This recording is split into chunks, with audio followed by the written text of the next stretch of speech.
Ibrahim Fatil, you're liaison director for the political movement Hamas. Welcome. Thank you. Now, the Hamas that you represent is quite distinct, as I understand it, from the terrorist organization of the same name.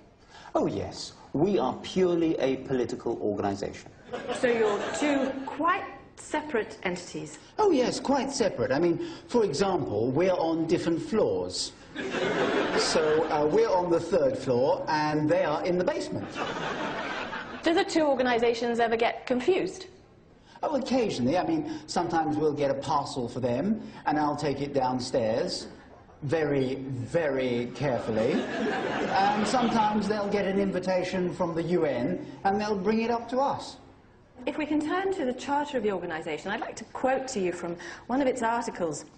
Israel will continue to exist until Islam will obliterate it, just as it obliterated others before it.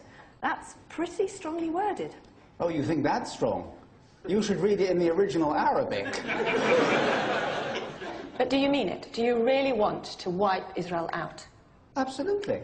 I know people have difficulty accepting this, but we're very clear about it. I mean, our leaders say it, our charter says it. We want to wipe out Israel and expel all the Jews. But if that's your position, why should Israel negotiate with you? Oh, because in Gaza, we're the moderates. Oh, yeah, I mean, some of the other groups are nuts. I mean, you wouldn't want to talk to them. Let me talk to you about Gaza. When you see that situation, how do you feel? Oh, well, terrible, obviously. I mean, ever since I was a young boy, I've wanted to do something about it. In fact, for many years, I dreamed of becoming a martyr myself. And why didn't you? Well, I failed the physical. I mean, it's not easy to get into one of these elite suicide units. I mean, I know one young man who failed and was so distraught, he killed himself. Let me turn to your approach to Israel.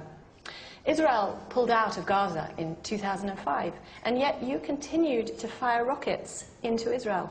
Were you surprised by the Israeli reaction? Surprised? We were shocked.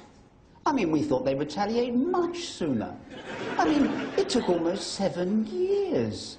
I mean, I remember standing on the hospital roof, firing our 5,000th rocket, and thinking, how long is this going to take?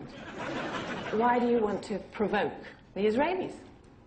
Well, because if we don't provoke the Israelis, there won't be a war.